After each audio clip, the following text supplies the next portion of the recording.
Hare Krishna devotees, Dandavat Pranam. Welcome to Nityam Bhagavata Sevaya.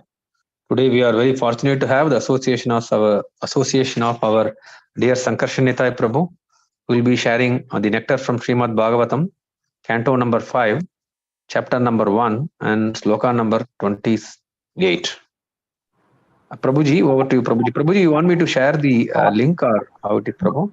Prabhu, I think I will share. Prabhu, I am connecting from laptop only. I'll share. Okay. If required, I will tell you. Yeah. Okay. Yes, Prabhu. Yeah. Hare Krishna. So, Dandavat Pranam. Please accept my humble obeisances, all the Vaishnavas. Let me share the screen, Prabhu. Yeah.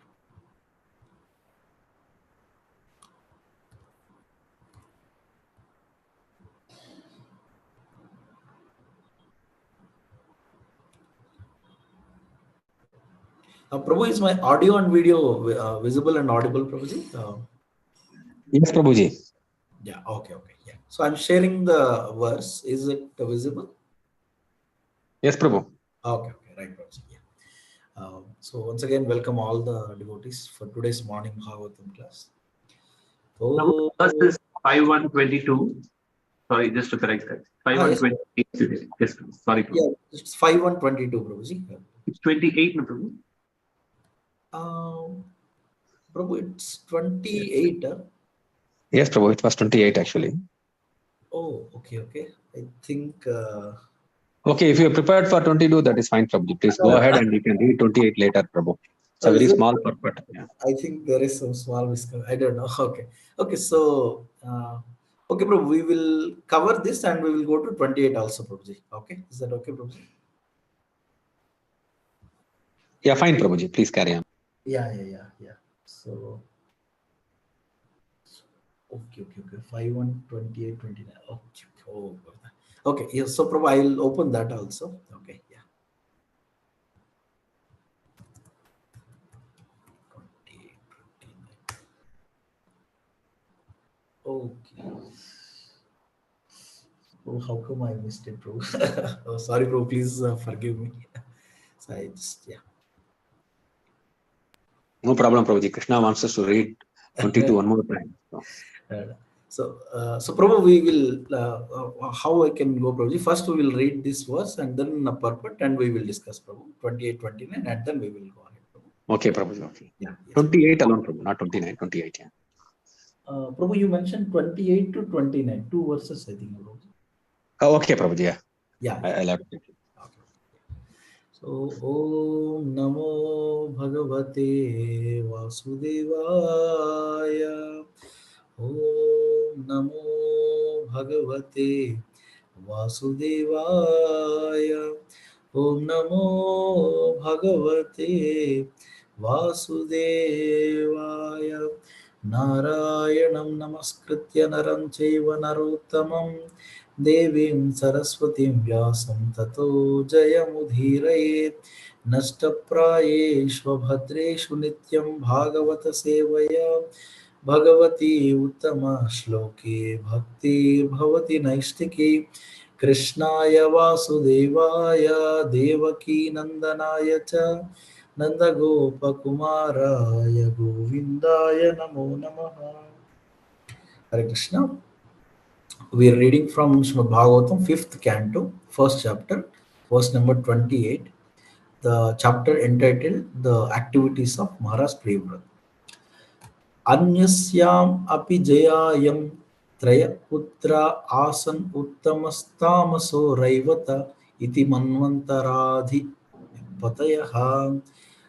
Anyasyam, other, api, also, jayayam, in the wife, traya, three, putraha, sons, asan, there were, uttama, tamasa, raivata, uttama, tamasa, and raivata, iti, thus, manu, antara, of the manvantara millennium, adhipatayaha, rulers. Translation and purport by His Divine Grace A.C. Bhaktivedanta Swami Srila Prabhupada ki jai. Translation: in his other wife, Maharaj Priyavrata begot three sons named Uttama, Tamasa, and Raivata. All of them later took charge of Manvantara millenniums. Purport: in every day of Brahma, there are 14 Manvantaras. The duration of one Manvantara The lifespan of the one Manu is 71 yugas, and each yuga is 4,32,000 years. Yeah, 4,32,000 years. Almost all the Manus selected to rule the Manvantaras came from the family of Maharaj Priyavrata. There of them are particularly mentioned herein, namely Uttama, Tamasa, and Raivata. Yeah, 20, yeah. So we'll go to the next verse, Prabhuji. Yeah.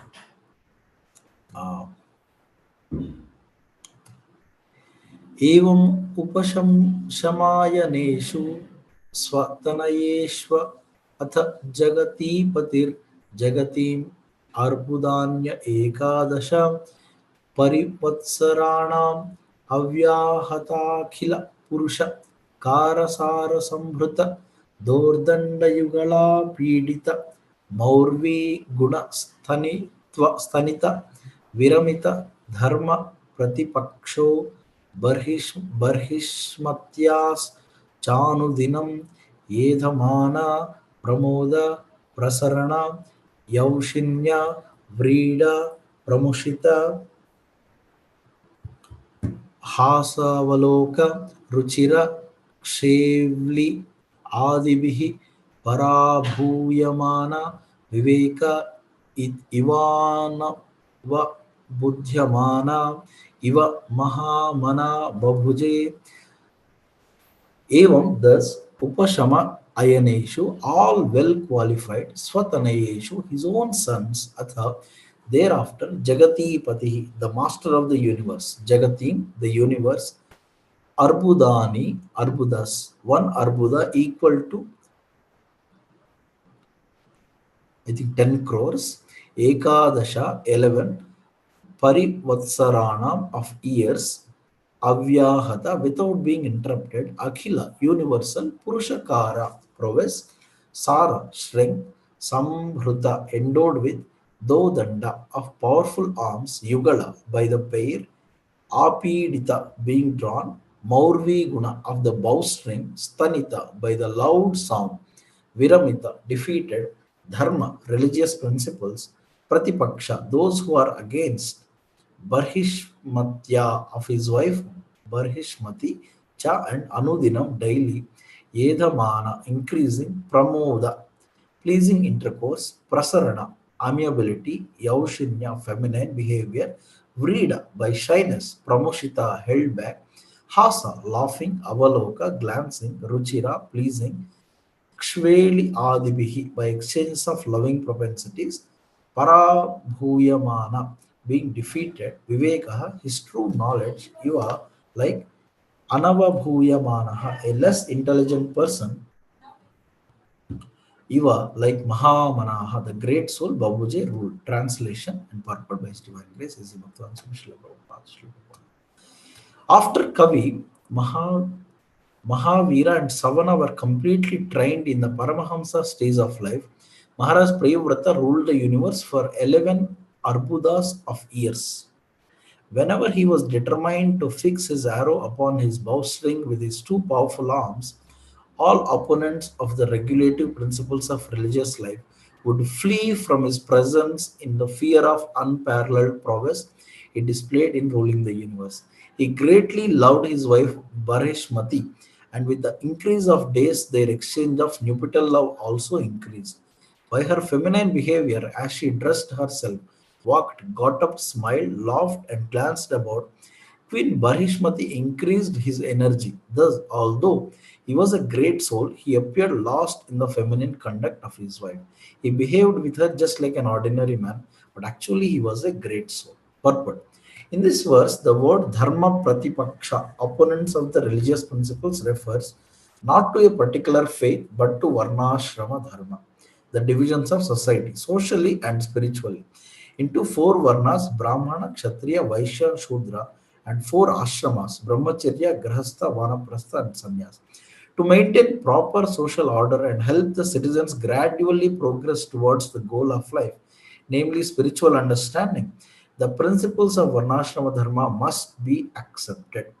From this verse, Maharaj Priyavrata appears to have been so strict in maintaining this institution of Varnashrama Dharma that anyone neglecting it would immediately free from his presence as soon as the king warned him by fighting or administering light punishment. Indeed, Maharaj Priyavrata would not have to fight, for simply because of his strong determination, they dared not disobey the rules and regulations of Varnashrama Dharma. It is said that unless human society is regulated by Varnashrama Dharma, it is no better than bestial society of cats and dogs. Maharaj Priyavrata therefore strictly maintained Varnashrama Dharma by his extraordinary unparalleled prowess. To maintain such a life of strict vigilance, one need encouragement from his wife. In the Varnashrama Dharma system, certain classes such as Brahmanas and Sannyasis do not need encouragement from the opposite sex. Kshatriyas and Grahasthas, however, actually need the encouragement of their wives in order to execute their duties. Indeed, a Grahastha or Kshatriya cannot properly execute his responsibilities without the association of his wife. Sri Chaitanya Mahaprabhu personally admitted that a Grihastha must live with a wife. Kshatriyas were even allowed to have many wives to encourage them in discharging duties of government. The association of a good wife is necessary in a life of karma and political affairs. To execute his duties properly, therefore, Maharaj Priyavrata took advantage of his good wife Barishmati, who was always very expert in pleasing her great husband by properly dressing herself, smiling, and exhibiting her feminine bodily features. Queen Barishmati always kept Maharaj Priyavrata very encouraged, and thus he executed his governmental duty very properly. In this verse, Iva has twice been used to indicate that Maharaj Priyavrata acted exactly like a hen-pecked husband and thereby seemed to have lost his sense of human responsibility. Actually, however, he was fully conscious of his position as a spirit soul, although he seemingly behaved like an acquiescent karmi husband. Maharaj Priyavrata thus ruled the universe for 11 arbudas of years. One arbudas consists of 10 crore years. And Maharaj Priyavrata ruled the universe for 11 such arbudas. Om Timirandhasya Gnananjanashalakaya Chakshurommilitam Yena Tasmai Shri Gurave Namaha Shri Chaitanya Manobhishtam Sthapitam Yena Bhutale Swayam Rupa Kadhamahyam Dadati Swapadantikam Vandeham Sri Guru Shri Yuta Padakamalam Sri Gurun Vaishnavamscha Shri Rupam Sagrajatam Sahagana Raghunadanvitam Tam Sajivam साद्वैतं सावधूतं परिजना सहितं कृष्ण चैतन्य देवं श्री राधा कृष्ण पादान् सहगणा ललिता श्री विशाखान्वितांश्च नमो विष्णुपादाय कृष्णप्रेष्ठाय भूतले श्रीमते भक्तिवेदान्त स्वामी निति नामिने नमस्ते सरस्वती देवे गौरवाणी प्रचारिणे निर्विशेष शून्यवादी पाश्चात्य देशतारिणे नमो महावदन्याय कृष्ण प्रेम प्रदायते कृष्णाय कृष्ण चैतन्य नाम्ने गौरत्विषे नमः हे कृष्णा करुणा सिंधो दीनबंधो जगत्पते गोपेश गोपिका कांत राधा कांत नमोस्तुते तप्त कांचन गौरांगी राधे वृंदावनेश्वरी वृषभानुसुते देवी प्रणमामि हरिप्रिय वाञ्छाकल्पतरुभ्यश्च कृपा सिन्धुभ्यैव च पतितानां पावनेभ्यो वैष्णवेभ्यो नमो नमः जय श्री कृष्ण चैतन्य प्रभु नित्यानंद श्री अद्वैत गदाधर श्रीवासादि गौरभक्तवृंद हरे Krishna Krishna Krishna Hare Hare Hare Ram Ram Ram Hare Hare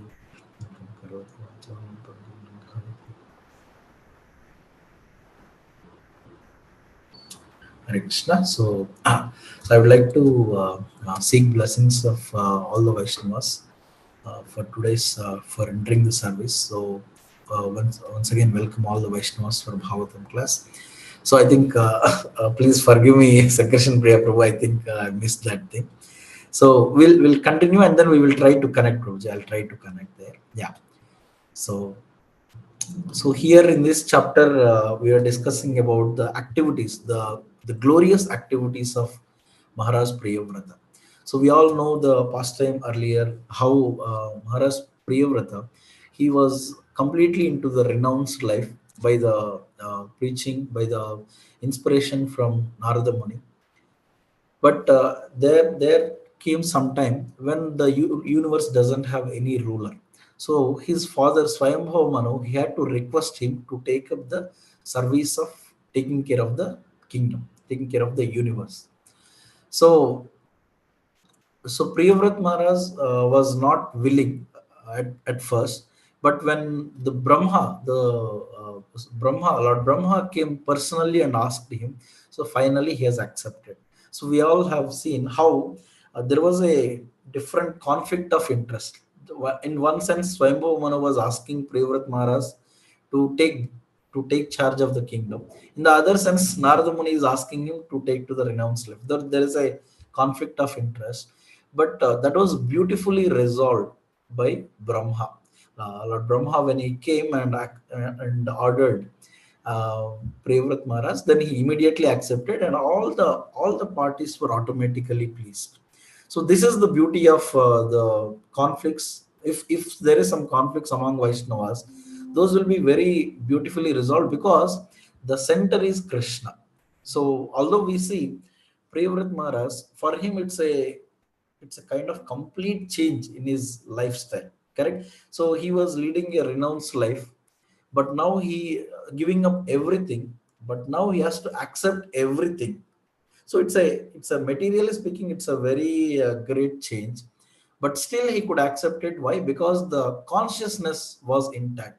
The consciousness for which he was doing the tapasya is to please Krishna, and now he is accepting the role of a king is also to please Krishna. So the consciousness was intact, but the external situations change. That is why they could easily accept and do the service. So that is one very important thing we all have to understand, that so when and also one more thing is, when the intention is actually to satisfy Krishna and to please Krishna, then no matter whatever the conflicts comes, they all will be resolved very easily.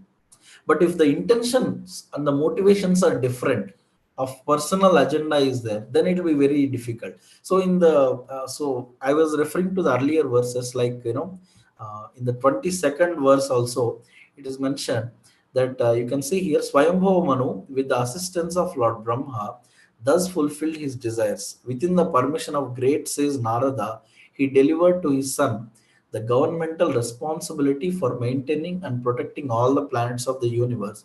He thus achieved relief from the most dangerous poison ocean of material desire. So you can see here, so, uh, Swayambhav Manu was also actually very much relieved. Why? Because he has finally accepted it. Priyavrat Maharaj finally accepted it. And it is not that Narada Muni got very sad because of that. Narada Muni was also pleased. So all the parties, Priyavrat Maharaj, Swayambhav Manu, Narada, everyone were pleased because the presence of Lord Brahma. So I was hearing one session on this. So Prabhuji was telling that the materialistic people, they are very expert in handling the gross material things. So they're very expert in doing this. But when it comes to the subtle emotions or subtle aspects, they're not very expert. But here, the spiritualists are on the other side, they are very expert in handling the subtleties, like like everybody needs to be pleased, in the sense, the here Narada Muni is also pleased and Swaimumanu is also pleased. Why? Because the element of Krishna is there. That happened when the descendant of Brahma happened. So that is the main importance. So when there is an element of, Prabhuji, sorry, Prabhuji, Prabhuji. sorry to interrupt. Can you adjust your camera a little bit, Prabhuji? Your face is not. Yeah, Prabhu, is it Yeah, okay? now it is. Yes, Prabhuji, it is okay. Yeah. So when there is an element of Krishna present, then all the things automatically gets resolved. That is the beauty of Krishna consciousness. That is the beauty. Like here we can see all of them, they are very satisfied. Correct. So here in the purport also, Prabhupada was telling, you can see here, Swayambhu Manu was practically hopeless because such a great personality as Narada was instructing his son Priyavrata not to accept household life. Now he was very pleased that Lord Brahma had interfered by inducing his son to accept the responsibility for ruling the government of the universe. Correct. So here again, if you see the connection in this 28, so it appears that Priyavrat Maharaj has become like a henpecked husband, like a very ordinary person, but still he was a great soul and he was able to perform all of his dharma very nicely. The one reason is actually he has accepted the responsibility on the instruction of the Brahmaji. So he's got the blessings basically from all the superior Vaishnavas. So although he may be in the midst of everything, he still was able to maintain his spiritual stature because he's got the blessings of all the Vaishnavas. So that is one reason we can see here. And you can see here from Bhagavad Gita, we get information that Vaivasvata Manu was the son of the sun god, and that his son Maharaj Ikshvaku ruled this planet Earth. So here we can see in the fourth chapter of Bhagavad Gita, there is a verse comes, right? Evam vivasvate yogam proktavan aham avyayam vivaswan manave praha manur ikshvakave bravit. Correct. So here the personality of Godhead Lord Sri Krishna said, I instructed this imperishable science of yoga to the sun god Vivaswan, and Vivaswan instructed it to Manu, the father of mankind.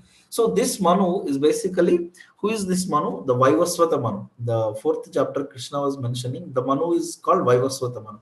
We all know there are 14 Manus in a day of Brahma, right? So the current Manu is seventh Manu, that is Vaivasvata Manu. The first one is Swayambhava Manu. So if you see some some of the pujas in South India also, we will say that, right?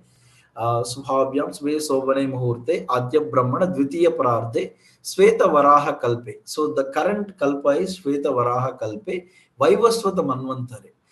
So this Manvantara is basically Vaivasvata Manvantare. Prathama Kali Yuge Pradhama Padi. The pada that we are currently is actually the Pradhama Pada of the Kali Yuga. So somebody was telling, right? So the first pada itself so dangerously is increasing. What about the previous? What about the next pada? So Kali Yuge Pradhama Pade Jambu Dvipe Bharata Varshe Bharata Khande Meroho Dakshina Digbhag. The south of Meru Parvata is what we are living. So here Prabhupada was telling that this Manu is Vaivasvata Manu, and he in turn repeated to Ikshvaku. So here if you can see here, but here Swayambhav Manu, however, appears to have been in charge of the entire universe, and he entrusted to his son Maharaj Priyavrata the responsibility for maintaining and protecting all the planetary systems. So it is called Dhara Mandala, means the Dhara means planet. This earth, for instance, is called Dhara Mandala. Akhila, however, means all are universal. It is therefore difficult to understand where Maharaj Priyavrata was situated. But from this literature, his position certainly appears greater than that of Vaivasvata Manu, for he was entrusted with all the planetary systems of the entire universe. So here, I mean, we all know that Sukdev Goswami has compiled the histories from all the different parts of the universes and also from the across the universes. So it is not limited to one universe. It is across all the universes, right? So that is why we can understand sometimes if there is some conflicts or something that we are not able to understand, that is actually might be happening from a different universes. He has compiled all of them, so that might be the reason. So another significant statement is that Swayambhu Manu took great satisfaction from abnegating the responsibility for ruling all the planetary systems of the universe. So here we can see here how Swayambhu Manu was actually very happy to give up that position. It's very rare, right? So in one sense, Priyavrat Maharaj does not want to take the responsibility. In the sense, is kind of he's kind of avoiding it. In one sense, Swayambhu Manu is actually pushing to take. So nobody wants power, but still they are actually taking the power. Why? to only to do the service of Krishna and to maintain the peace in the society. So that is the level of the rulers of the Vedic age. And the same thing Prabhupada tells here. At present, politicians are very eager to take charge of the government, and they engage their men in canvassing from door to door to get votes to win the post of president or a similar exalted office. So you can see here now, currently we are able to see there are some politicians who are almost like 70 plus or 80 plus. They are still, sticking to that position of something. They just wanted to continue. But here, the rulers of the Vedic age, they just wanted to get rid of, and as soon as they wanted to take up the service of, just like Swayambhu Manu, he would like to completely dedicate his life for the service of the lotus feet of Krishna. So here you can see. On the contrary, however, herein we find that King Priyavrata had to be persuaded by Lord Brahma to accept the post of emperor of the entire universe. Similarly, his father Swayambhu Manu felt relieved to entrust the universal government to Priyavrata Maharaj. So this is a beautiful combination. Thus, it is evident that the kings and executive heads of government in the Vedic age never accepted their positions for sense enjoyment. We have seen the same thing with Parikshit Maharaj as well. So Parikshit Maharaj, when he came to know that he's going to be bitten by a snake in a 7 days, then he immediately gave up. So difficult, those things which are very very difficult to give up, he simply has given up. That is because they were always waiting to they were doing their duties very nicely, but when the time comes to give up and somebody else's will take care, they will immediately be able to do it and then completely dedicate their life. So this is the great quality of the rulers. So such exalted kings, who were known as Rajarshis, ruled only to maintain and protect the kingdom for the welfare of the citizens. The history of Priyavrata and Swayambhu Manu describes how exemplary, responsible monarchs performed the duties of government with disinterest, keeping themselves aloof from the contamination of material attachment. So, we have seen in the Bhagavad Gita also, Krishna was referring the example of King Janaka, the king of Videha. So, Videha, there are two meanings of that. Videha means the kingdom of Videha, but at the same time, he was actually not on the bodily platform. He was completely aloof from all the material attachment. The only reason that they do the duties properly is actually to satisfy Krishna.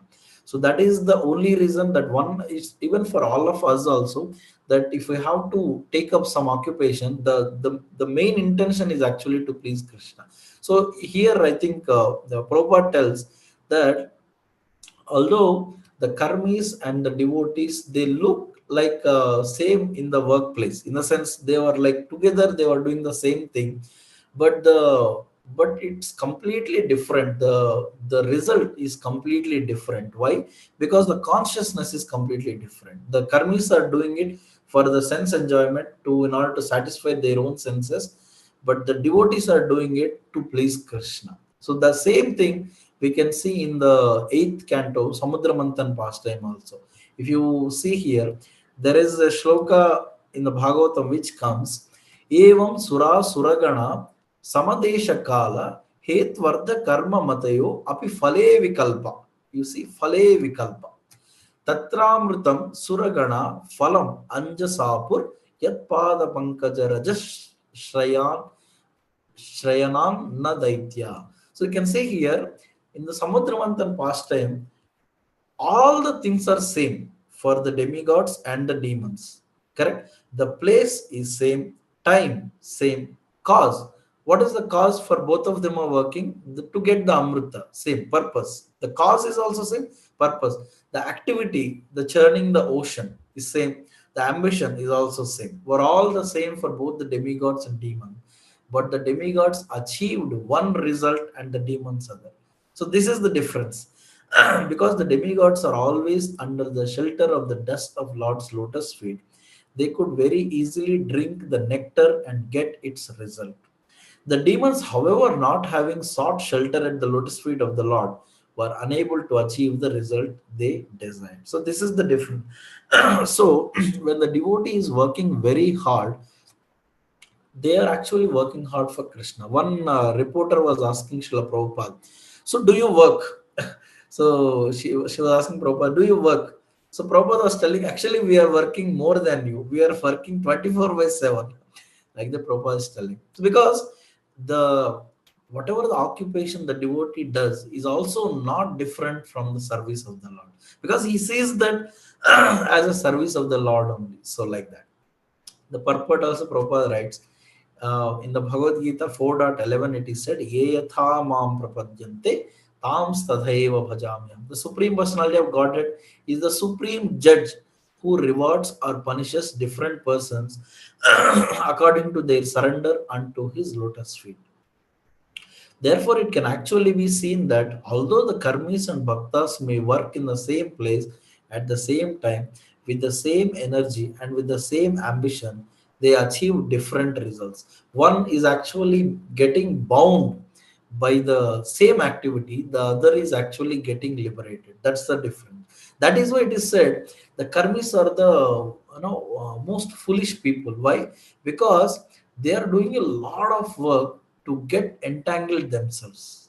That is why the karmis transmigrate through different bodies in the cycle of birth and death, sometimes going upward, downwards, thus suffering the results of their own actions in the karma chakra. The devotees, however, because of fully surrendering at the lotus feet of the Lord, are never baffled in their attempt. You see here in the Samudra Manthan pastime also, there are so many things that keep coming. But the devotees were calm and cool. Why? Because initially the Lord told them that no matter what comes, you just should not bother about it. Okay, so that is why devotees have a firm faith in the instructions of the Lord, and they're doing for the pleasure of the Lord. So that is why at the end, whatever they get is actually all auspicious. So similarly here we can see here. So the kings do their duty. Why? Because for the pleasure of the Lord. So now here in you, if you see here in the 28th verse, it is telling that Maharaj Priyavrata, he's got three sons named Uttama, Tamasa, and Raivata. And all of them later took charge of the Manvantara millennium. So this is one duty of a king, that he has to give the succession, right? So he has to take care of the people of the world. That is why it is important that they produce the children, the befitting children who can take care of that. So in every day of Brahma there are 14 manvantaras. The duration of one manvantara is the lifespan of one manu is 71 yugas, and each yuga is, it is called 40, each yuga is 43 lakhs 20,000 years. Yeah, 4 lakh 30. Yeah. Almost all the Manus selected the rule of the Manvantaras came from the family of Maharaj Priyavrata.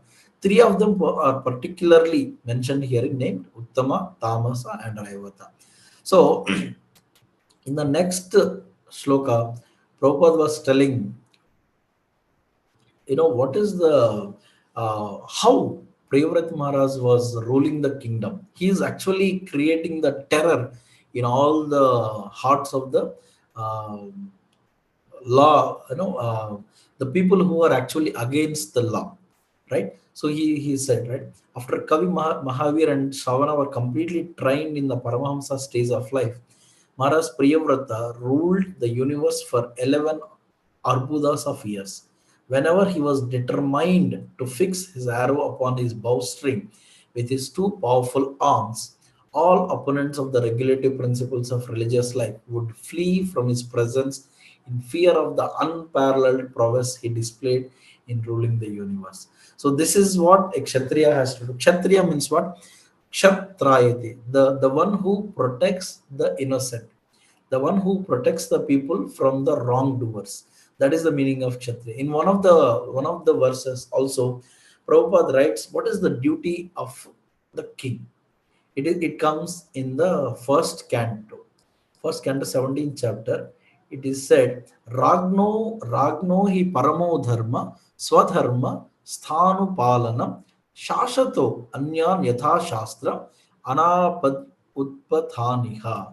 Means the supreme duty of the ruling king is to give all protection to the law abiding persons and to chastise those who stray from the ordinance of the scriptures in ordinary times when there is no emergency. So unless there is no emergency, all the people actually has to follow the scriptures. So that is the duty of a king. That is why it is said that the king is going to get 1/6 of the papa or punya of the people. Why he's going to get 1/6 of that? Because he maintains that sanity in the world, that the people, if say suppose if we are also if government is not not helping us, it's very difficult to follow our dharmas nicely, correct? So see, we are doing so many festivals here, so many sankirtanas, so many yagnas, so many all these other dharmic activities, because there is a help from the government is also, in one sense it's there, right? So that is why whatever the punya or papa people are doing, 1/6 of that goes to the king. So it is said here in the purport, in the scriptures there is mention of apadharma or occupational duty at times of extraordinary happening. So here, Prabhupada was telling the emergency part.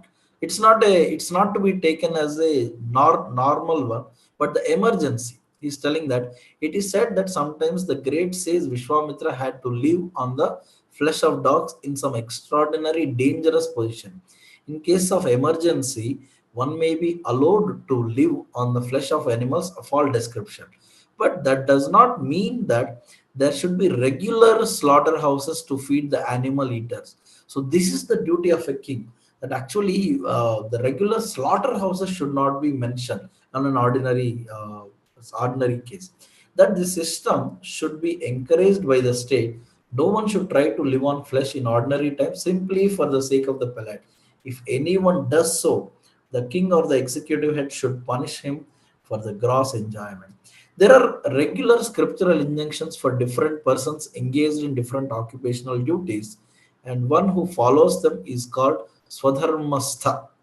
So basically, this Swadharma is basically called Varnashrama Dharma. So we all know there are four Varnas, four ashramas: Brahmana, Kshatriya, Vaishya, Shudra, Brahmachari, Grihastha, Vanaprastha, and Sannyas. Correct? So based on one's nature, one's Swadharma need to be uh, understood, and one has to do that swadharma. Lord Krishna also tells in Bhagavad Gita that swadharma, one needs to follow the swadharma, right? So the king is the one who helps the people to follow their swadharma, right? Faithful and prescribed. In the Bhagavad Gita, it is advised that one should not give up his occupational prescribed duties, even if they are not always flawless.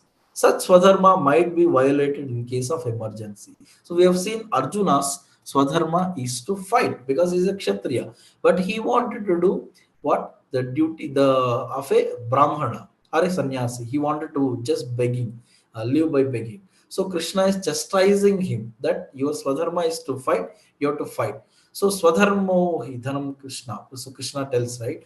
So the king is the one who helps the people to follow their own dharma. So that for that reason, he actually chastises the wrongdoers. That's very important, because the wrongdoers always they they disturb the ordinary citizens in not doing their own dharma. So the king has to stand out, and the fear, the he instills that fear in the wrongdoers is actually very, very important. So he greatly loved his wife Barishmati, and with the increase of days, their exchange of nuptial love also increased. By her feminine behavior, as she dressed herself, walked, got up, smiled, laughed, and glanced about, Queen Barishmati increased his energy. So this is actually in the purport also Prabhupada writes, the grihasthas actually they need the encouragement from the wife. So it is said one of the names of wife is called Durga. In one of the places it's mentioned. The Durga means what? Durga means the great fort. One meaning of the word is great fort. means the one which cannot be you know avoided, in the sense which protects basically. The great fort, when it comes, it's very protective, right? So similarly, the the wife, actually she's called Durga. Why? Because she protects the man of from not doing the irreligion activities. So that is why she does the lot of protection. And definitely grahasthas need a lot of encouragement from the wife, so that they can, just like, I was I was attending one NS camp, Nityan Sabha camp, by Vyasacharya Prabhu. They were doing it in GEV earlier. So we attended one camp, and at the end of the camp, we were, it was a 2-3 days camp, I think. So at the end of the camp, we were thanking Prabhuji, Krishna Kishore Prabhu and Vyasacharya Prabhu nicely. So they told, see, before you thank us, first you have to thank our wives who are sitting at the home in Pune, and they were helping all of the duties at the home, and the children are also taking care very nicely. So that is why we are able to come here and do the sessions nicely. That's what they said. Correct. So that is why it's very important. The encouragement of the wives and the support of the wives is very important, because the grahasthas can, just like here you can see Priyavrat Maharaj, he's doing the duty like anything, because he's got that great encouragement from the wife at the home. That is what it is said. I don't know, it's so for every man's success, there is a woman behind him, like that, right? So you can say one such woman is a wife, like that. So one of the lectures, I think, one person was asking, his oldest Radhanath Maharaj, or someone who is asking that, Maharaj, it is said that there is for every man's success there is a woman behind. So who is the woman that behind your success, Maharaj? So the devotee was asking, that person was asking. So Maharaj told that Srimati Radharani is behind me, like that.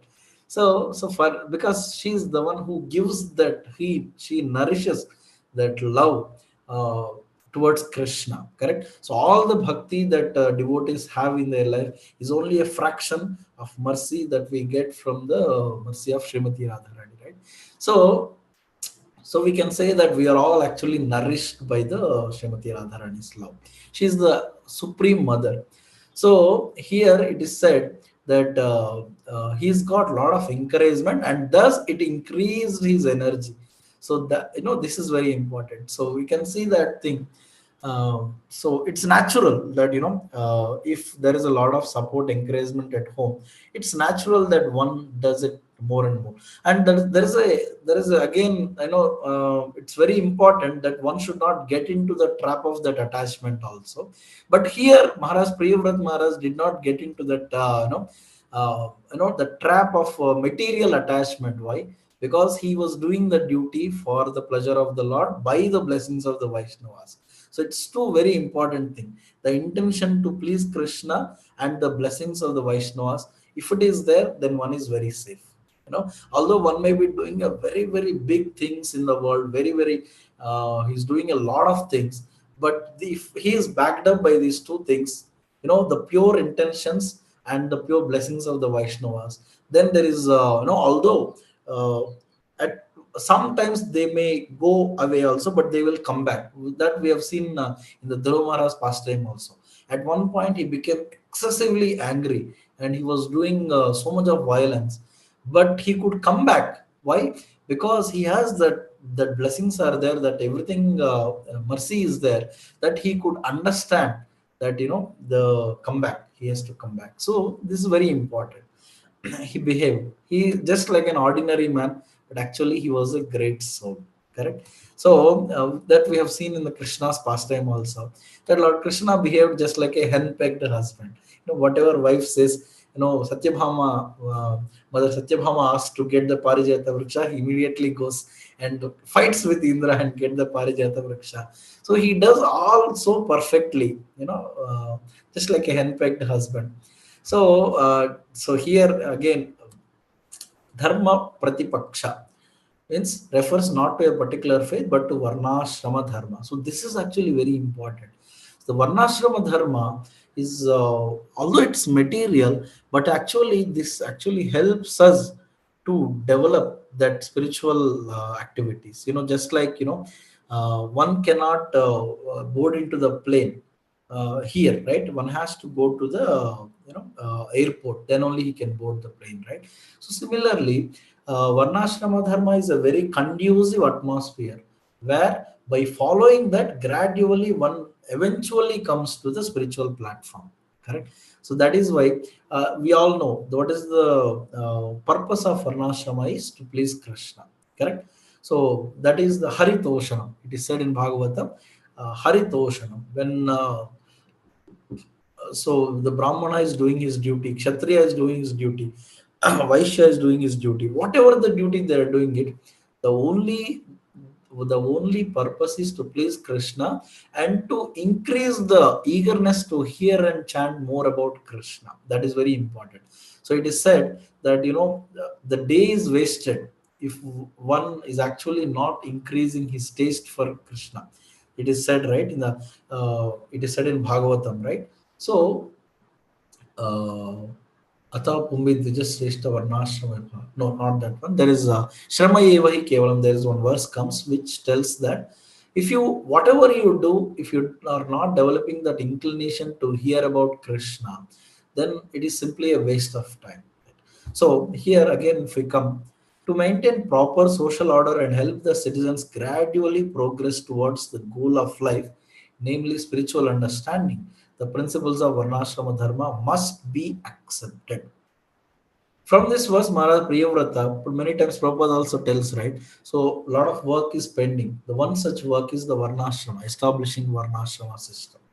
From this verse, Maharaj Priyavrata appears to have been so strict in maintaining the institute of Varnashrama Dharma that anyone neglecting it would immediately flee from his presence as soon as the king warned him by fighting or administering light punishment. So you can see here, although Priyavrata Maharaj, in the translation also Prabhupada, as soon as he wishes to string his bow, then immediately they were all fleeing. Not that he took out the bow and arrow and then he shoot it. He just wishes that he want to punish and they're immediately fleeing away. So such is the amazing capability of Maharaj Priyavrata. Indeed, Maharaj Priyavrata would not have to fight, for simply because of his determination they dared not disobey the rules and regulations of Varnashrama Dharma. It is said that unless human society is regulated by Varnashrama Dharma, it is no better than a bestial society of cats and dogs. So this is what Prabhupada very clearly writes. Correct. So if there is no Varnashrama Dharma is followed, that society is no more than a cats and dogs. Maharaj Priyavrata therefore strictly maintained Varnashrama Dharma by his extraordinary unparalleled prowess. So to maintain such a life of strict vigilance, one need encouragement from his wife. In the Varnashrama Dharma system, certain classes such as Brahmanas and Sannyasis do not need encouragement from the opposite sex. Kshatriyas and Grihasthas, however, actually need the encouragement of their wives in order to execute their duties. So this is one amazing thing, right? So one Prabhuji was telling that, see, we all have that anarthas, like kama, krodha, lobha, moha, mada, matsarya. But how wife helps actually uh, to uh, to fulfill the kama, at the same time follow the dharma. How wife helps? He has given one nice example. See, I want to eat nice delicious food stuff. That is my kama, that is my desire. So one thing is, I can go to restaurant and eat, correct? So what happens? I have not followed dharma because it is not offered to Krishna. My artha is wasted because the money I spend is actually increasing my bondage. My artha is also wasted. My karma is fulfilled, but that karma is not leading to moksha. So in a sense, everything is failed. But now, if the same thing, if the wife is actually very cooperative and helpful, and she's nice devotee, she cooks the same delicious prasadam at home, correct? Then offer to Krishna. First thing is dharma is fulfilled, correct? because it is offered to Krishna. Now, Ardha, how the same food, if I have to eat it in the restaurant, it will cost me 1,000, 2,000 rupees. The same food, if it is done at home, it would cost not more than 200, 300 rupees. You understand? The Artha is also saved. Money is saved, Dharma is followed, and the Kama, obviously, we could honor the nice, delicious prasadam, and obviously it leads to moksha. Correct? So it all the followed. Why? Because there is a wife who was actually helping and cooperating the man. Correct? So that is why it's very important to have a cooperative wife. Of course, if the wife is very cooperative and very conducive, then the grahasthas can easily follow the dharma or the kama moksha very nicely. Of course, if the wife is not cooperative, then obviously, if somebody is very sincere, he will develop a lot of detachment. That incense also very, very nice also, So for devotees, everything is very wonderful. Why? Because they see the hand of Krishna everywhere. If the wife is very cooperative, very nice. If the wife is not cooperative, also very nice. Why? Because that is also Krishna wants me to learn something from that. So Krishna has given me this condition. So obviously, it is the best thing that I can ever get. That is the conviction of a person.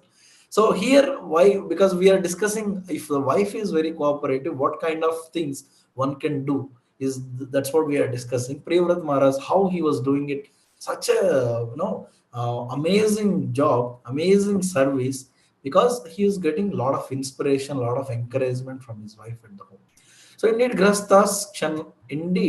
a grahastha or kshatriya cannot properly execute his responsibilities without the association of his wife.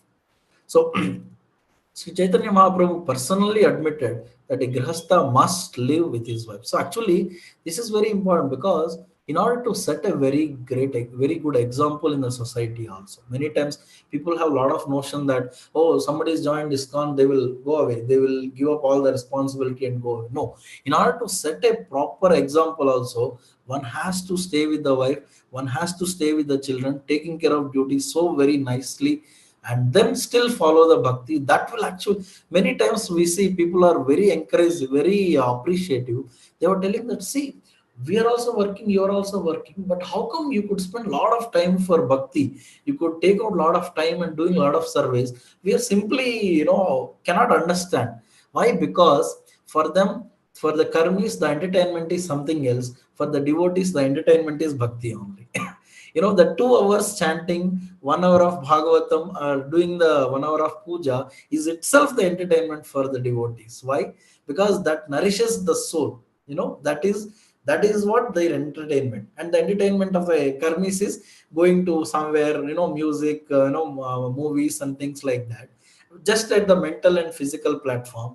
But here the entertainment of a devotee is actually chanting. When he sits for chanting, he was actually with Krishna and nourishes the soul. And when he's doing the puja, he was actually doing that with great service attitude. That servant of the Lord is automatical. See, that is what. See, if the fish is taken out of water, no matter what you give to the fish, it will never be happy, right? So similarly, all of our nature is actually what?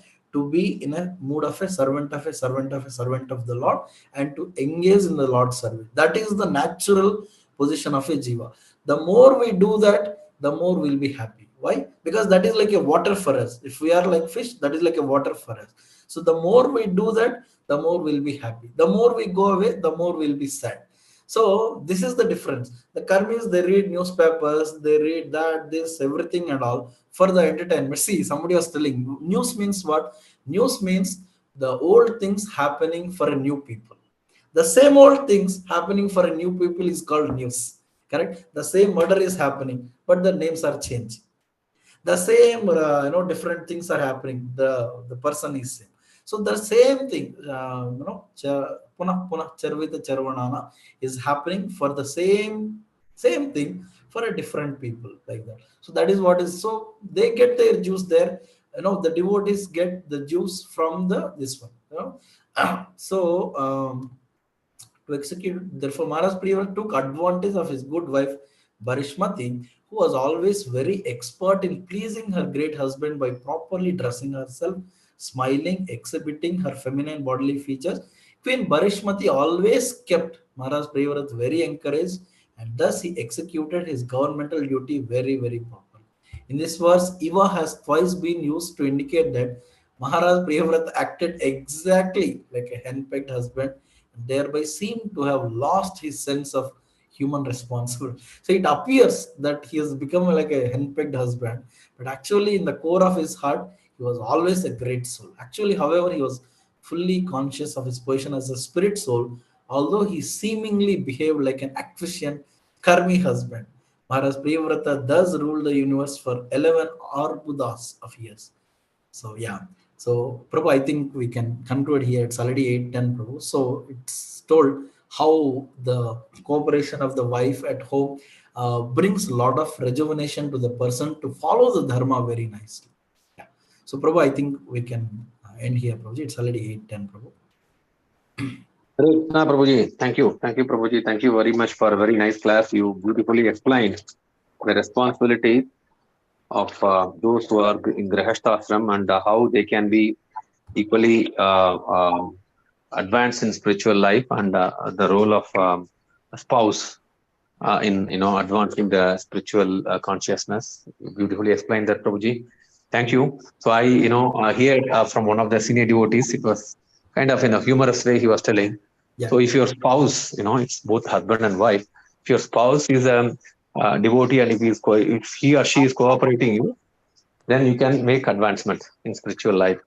And if your spouse is not cooperating and if he or she is completely against, then the chances are very high that you will become a pure devotee.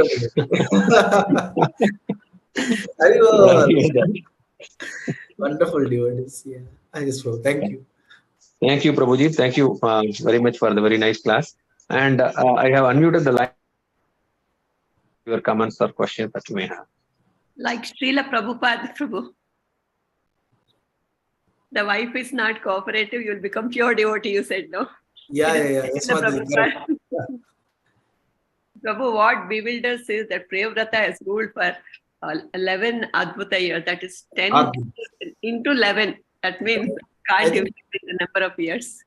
10 crore into 11, Mataji. Yes, so 110 crores. 100 and yeah.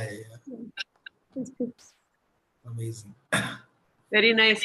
Thank you very much. Dandavat Pranam. Dandavat Pranam, Mataji. Thank you so much. Thanks. Hare Krishna Prabhu, Dandavat Pranams. Thank you for the wonderful class. It was even more for me. It was even more bewildering that even without preparation of the slokas, you could convey the message wonderfully well. Thank you so much. Thank you so much for that. No, that really shows how well your understanding is. Thank you so much for that. And I couple of points which really came up, struck me was with reference to what you talked about the Devas and the Asuras in the when they were doing the Samudra Manthan. Same activity, how to take shelter of the Lord, how it comes. That was a wonderful example. And of course, there are many more points you covered, but it was very, very striking to me. Thank you, Prabhu. Thank you so much. Hare Krishna. Hare Krishna, Prabhu. Thank you very much for the wonderful class, Prabhu. Dandavat Pranams. Prabhu, other day we heard about Daiva Varnashrama. So what is the difference between Varnashrama and Daiva Varnashrama, Prabhu? Can you please enlighten us? Mataji, I think Varnashrama means Daivi Varnashrama only. Daivi Varnashrama means basically the purpose is actually to please Krishna, or whatever the Varnas are there, Brahmana, Kshatriya, Vaishya, Shudra, their main goal is actually to please Krishna. That is Daivi Varnashrama. Asuri Varnashrama, Prabhu, I think that's what the goal is different. Then it becomes Asuri Varnash. Prabhu, I think somebody else also can share. Prabhu, that is my understanding, Mataji. So there are a lot of senior devotees. They can share Prabhu here. Thank you, Prabhu. Because Varnashrama also you have to please the Lord. And other day there was a mention of Daivi Varnashrama, which is also to please the Lord. So so Mataji, I think you can say here in see some of the places, or you can say some corporates or something, they try to they also try to have this Varnashrama kind of somebody who is in R&D department. He's actually like a Brahmana. who is in a Kshatriya, who is in a Vaishya, who is in administration, finance, and all these things. It is also in one sense, follow the same thing only, different classes, but the purpose is different, right? Purpose is not to please Krishna, to gain money and things like that. You understand, Mataji? So actual Varnashrama means Daivi Varnashrama, Brahmana, who is doing his duties of Yajan, Yajan, Patan, Patan, Dana, Pratigraha, all these things. And Kshatriya, who is actually protecting everyone. Vaishya, who is doing Krushi, Goraksha, Vanidya. Shudra is actually helping all the other people. So this is Daivi Varnashrama, where the central goal is actually to please Krishna and progress in spiritual life. But the Varnashrama, who is not having that purpose, who are just like for a material peace and prosperity. In fact, for material peace and prosperity also, we need Varnashrama only. We need the different classes of people, who does their duties and responsibilities properly. And in a sense, it maintains the peace and prosperity in society. But the goal is not to please Krishna. That is called Asuri Varnashrama. So I think we are not for that. We were talking about the Daivi Varnashrama. Yeah. Okay. Thank you, Prabhu. Now you have introduced a new term, Asuri Varnashrama. I think I heard somewhere. Yeah. Prabhu, please forgive me, Prabhuji. Please help if. Prabhu, Hare Krishna. Prabhu, Hare Krishna. Yes, Prabhuji. So this Daivi Varnashrama is a Varnashrama system which is not based on the birth like that is there right now. Oh, okay. I think that's what it is meant. Yeah, okay. Yeah. Yes, Prabhuji. So Daivi Varnashrama means which is not based on the birth. Yeah, it's not necessarily based on the birth, but like how it is now in the rigid form. Okay. But it's based on the guna karma. So the same thing that Krishna had ordained. Okay. So you mean to say right now in the name of birth, the Brahmanas, that is not comes under Daivi Varnashrama. Based on the something birth. Like that. Something like that. Yes. Okay. Got it. Mataji, I think please take note, Mataji. Yeah. Thank you very much, Prabhuji. Dandavat pranams. Hare Krishna. Hare Krishna, Prabhuji. Thank you so much. It was a wonderful practical session. The example of restaurant, how helps to follow Dharma, Artha, Kama, Moksha was very nice. Striking. Practical example. Thank you, Prabhuji. Hare Krishna. I was hearing that from, I think, His Grace Krishna Kishore Prabhu. He was telling that. I just shared it. Thank you.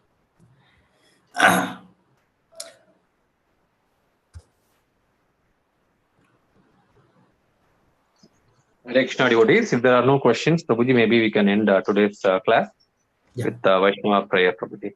Yes, Prabhuji. Yeah. Vancha kalpatarubhyasya kripa sindhubhyeva patitanam pavanebhyo Vaishnavebhyo namo namaha. Ananta Koti Vaishnava Vrinda ki jai, Granthra Srimad Bhagavatam ki jai, Srila Prabhupada ki jai.